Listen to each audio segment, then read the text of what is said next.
Contohnya apa? Sekali lagi, perubahan sifat itu adalah perubahan apa? Menggantikan harokat dengan harokat yang lain, dan perubahan ini akan terbagi dua bagian. Satu, perubahan sifat hakikah yang terjadi pada bentuk kalimat jama' muannas salim saat dibaca rofa dan dibaca nasab. Sekarang contoh yang mana salim apa lapangnya? Yang mana salim? Ayo. Muslimatun. Muslimatun. Sama apa? Sama apa? Berarti kita bikin kalimat fi'il. Ja'a al-muslimatu. Loh kok tuh? Karena menjadi fa'il, sementara fa'il itu yang dibaca rofa. Sekarang yang dibaca nasab, berarti bikin fi'il dan fa'il. Ro'aitu al-muslimati.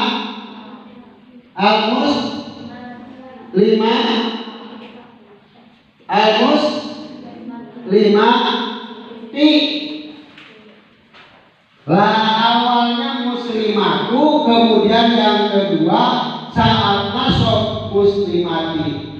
Perubahan tu dan ti itu sudah berubah. Berarti perubahan apa namanya?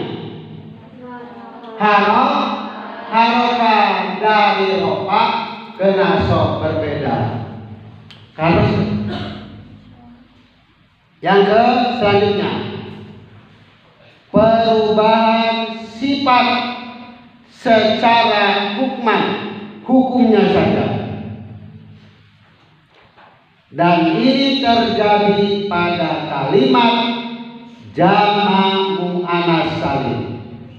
Masih jama' muannas salim, hanya i'rabnya itu adalah nasab dan jar. Nasab dan jar. Nasab, ra'aitu al-muslima, ra'aitu al-muslima tu tapi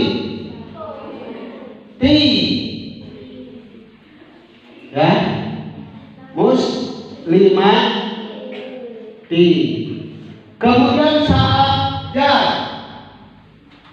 i'rabnya jar, marartu bil muslimatu tapi ti jelas masukkan huruf jar. Ya, ada perubahan tidak? Ada perubahan tidak? Tidak ada, sama harokatnya. Yang dibaca nasab ti, yang dibaca jar juga titik. Ya, perubahan harokat tidak ada. Oke? Secara sifat hanya dalam hukumnya saja. Bagaimana hukumnya? Nah, jelas beda dong antara nasab dan jar. Hanya jangan ada rubah hukumnya, secara hukumnya saja. Tetapi kalau dilihat kasar kata tidak ada perubahan, titik semuanya, titik sandora. Oke, itu pembahasan tentang yang kedua, yaitu takdir. Sekarang yang ketiga, pembahasan akhirul kalim. Apa sih yang dimaksud dengan akhirul kalim? pembahasan tentang akhirul kalim nanti terbagi dua bagian. Pembahasan tentang akhirul kalim akan terbagi kepada dua bagian. Satu, adanya akhir kalimat secara hakikat.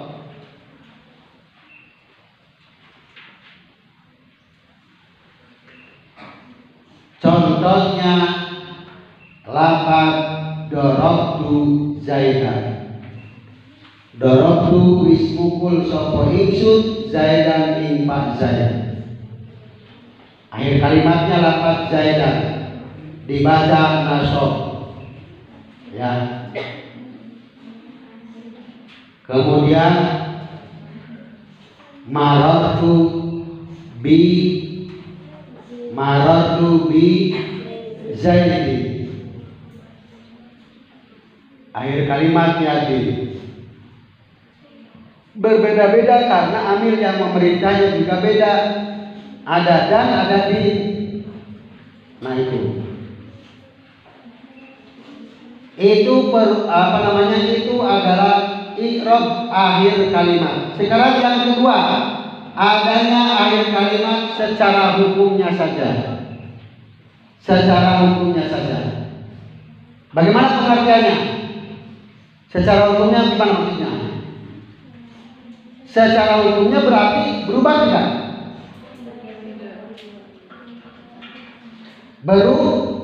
Berubah. Oleh karena itu, akhir kalimat secara hukumnya itu berubahnya huruf yang menempati huruf akhir.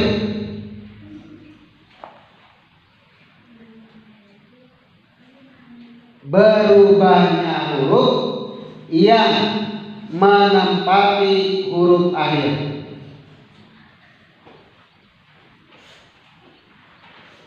Dan ini terjadi pada af'alul khamsah.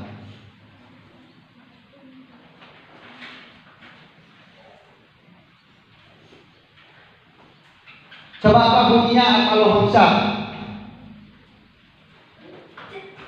Apa bunyinya af'alul khamsah? Fi'il 5. Ya, alani, tak, alani, ya, aluna, tak, aluna, tak, alina. Itu namanya af'alul khamsah. Ada asmaul khamsah, ada af'alul khamsah.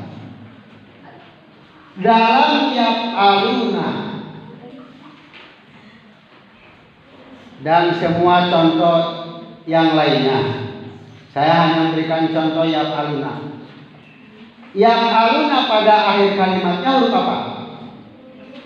Huruf nun. Dalam contoh ini i'rabnya adanya tetap nun.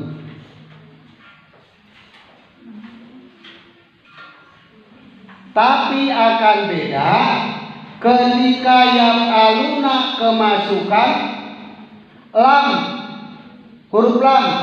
Berarti bunyinya apa? Lam, ya, alu.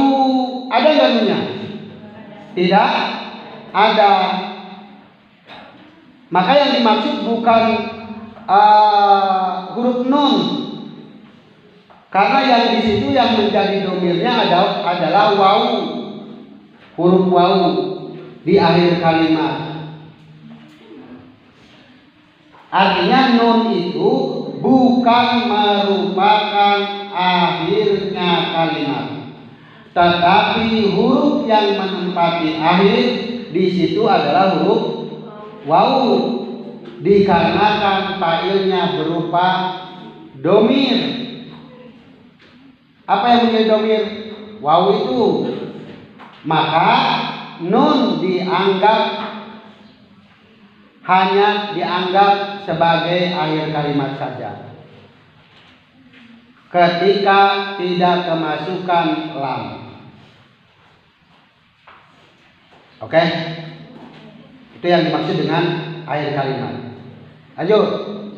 Sekarang bagian yang keempat, yaitu takdirun aw lafdun. Apa yang dimaksud dengan takdirun aw lafdun?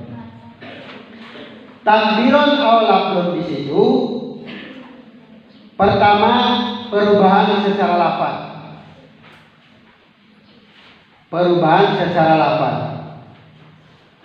Berubah dalam ucapannya, bisa dirasakan, bisa didengar, bisa dilihat dalam tulisannya.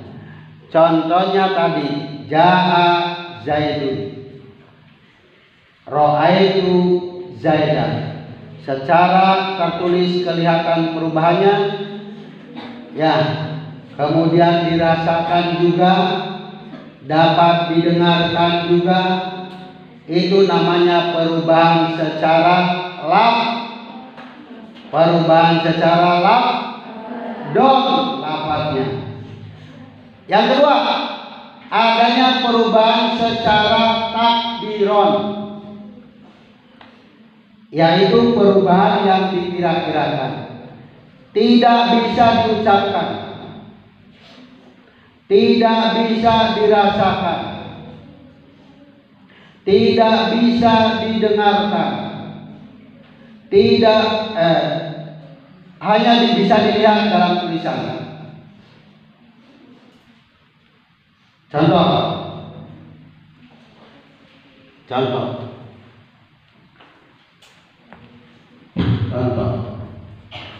ja'al patah, ra'aitul patah.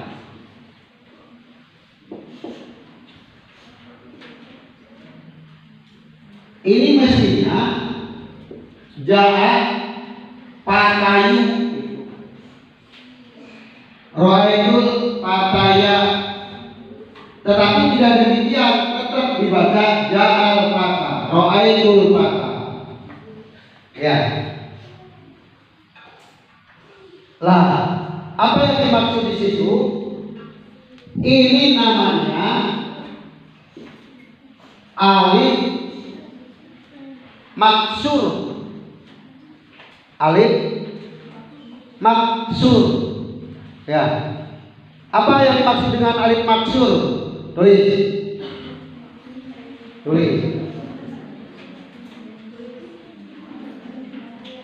Huwa. Alif maksur adalah huwa.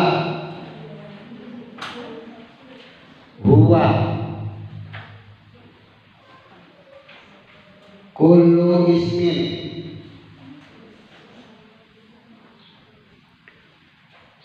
mu'rabin. Huwa kullu ismin mu'rabin akhiruhu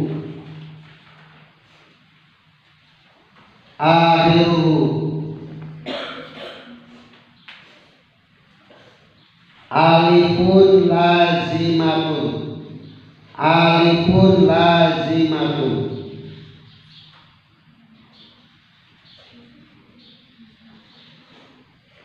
qablaha fathatun.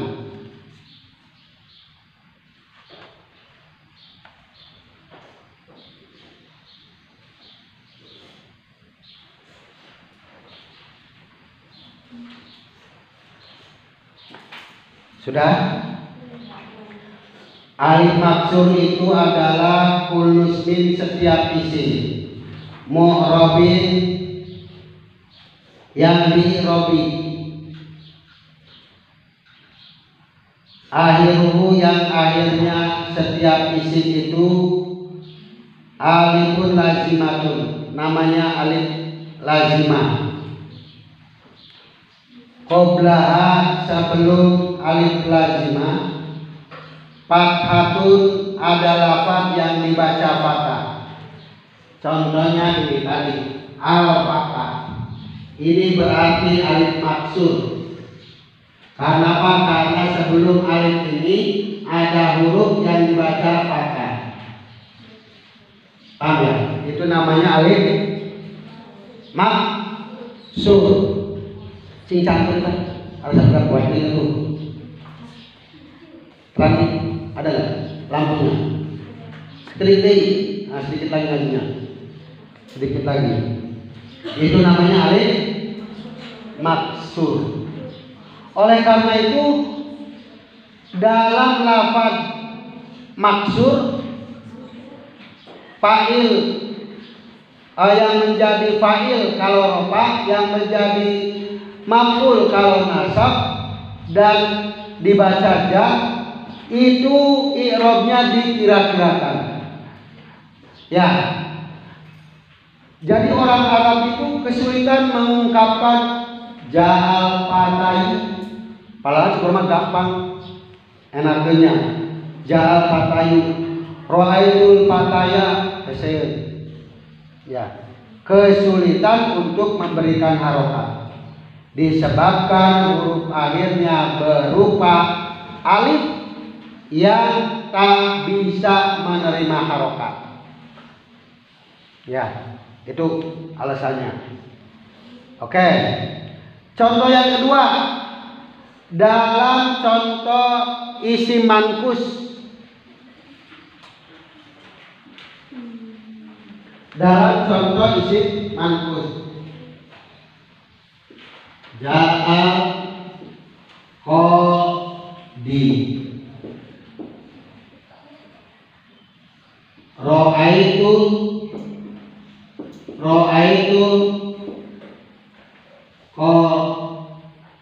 qadaya.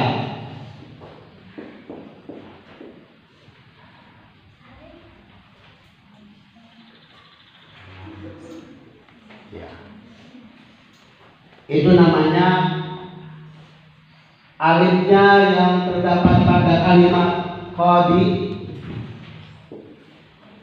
Ini namanya alif mankus disebutnya. Alif apa? Alif mankus. Apa yang dimaksud dengan alif mankus? Huwa kullu ismin mu'rabin airu ya'un lazimatun. Tadi mah alif lazimah, sekarang ya lazimah.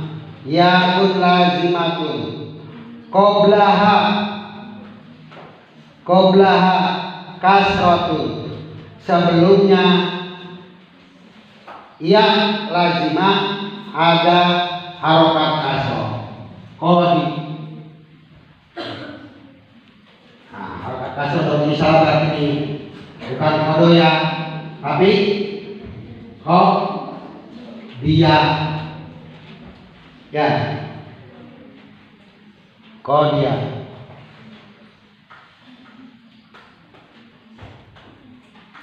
Oleh karena itu isim mankus pada waktu nasab dan jar, i'rabnya itu ditakdirkan,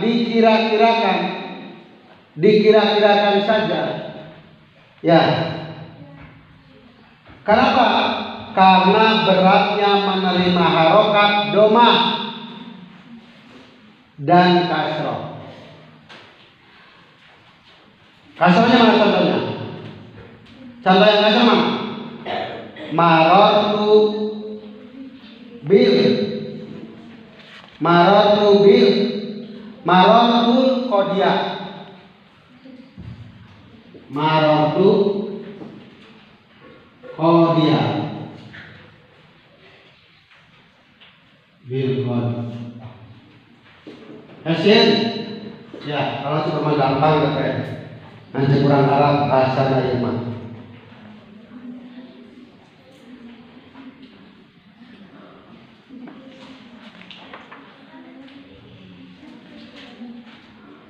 Sekali lagi, bahwa isi mankus pada waktu nasab dan jar, i'rabnya ditakdirkan, dikira-kirakan, karena beratnya menerima harokat domah dan kasroh. Sedangkan dalam i'rab nasab, tanda i'rabnya ditampakkan Makanya ro'aitul qodiyah. Qodiyah itu tentang masalah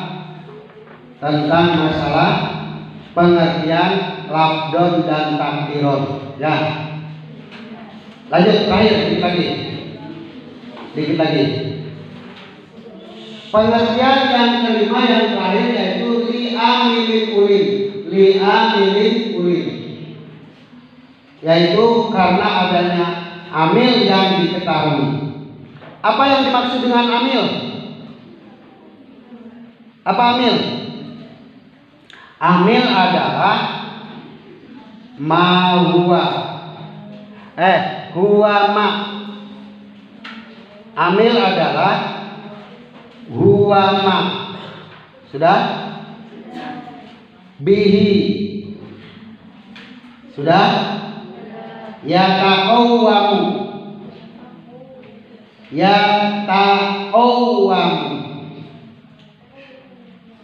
Al-makna.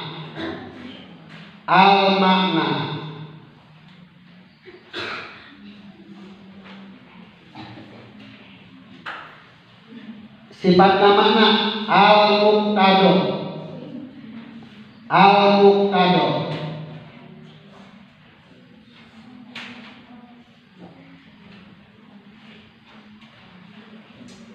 Lil i'rabi.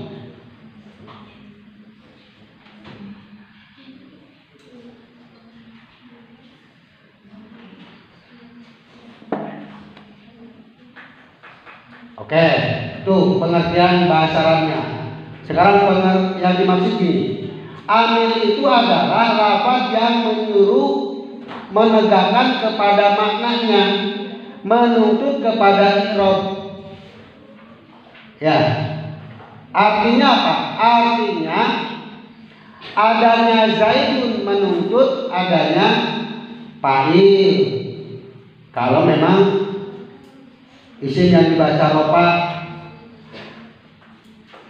ya, atau karena Zaidun qaiman, adanya Zaidun qaiman itu karena adanya kana, begitu, menuntut kepada makna untuk diirobi, untuk dikasih tanda harokat atau tanda baca. Barangkali itu penjelasan untuk bait yang pertama, yaitu bunyinya apa? Yuk baca. I'rabul takbiru akhiril kali takbiran Allah dan li'amilin uli. Demikian barangkali kajian hari ini membahas 5 persoalan. Pertama, i'rabuhu. Sudah paham kalian i'rabuhu? Kemudian apa yang dimaksud dengan takdirun? Kemudian apa yang dimaksud dengan akhir kalimat? Kemudian apa yang dimaksud dengan takdirun dan lafdhon? Terakhir yaitu apa yang dimaksud dengan amil. Pengertian amil itu apa? Ya. Ada yang mau tanyakan? Tidak ada, alhamdulillah. Tapi dapat dipahami tidak? Nah, nanti saya itu berharap kalian bisa menjelaskan nadomannya itu. Di samping tadi seperti tadi dibaca makna jawabnya, silakan untuk disamakan. Dan ada yang mau menjelaskan juga pengertian baiknya. Begitu. Kita semuanya harus merasa dituntut untuk bisa. Demikian dan terima kasih. Mari kita akhiri dengan doa majelis. Wa bihamdika asyhadu an la ilaha illa anta astaghfiruka wa atubu ilaik. Doa.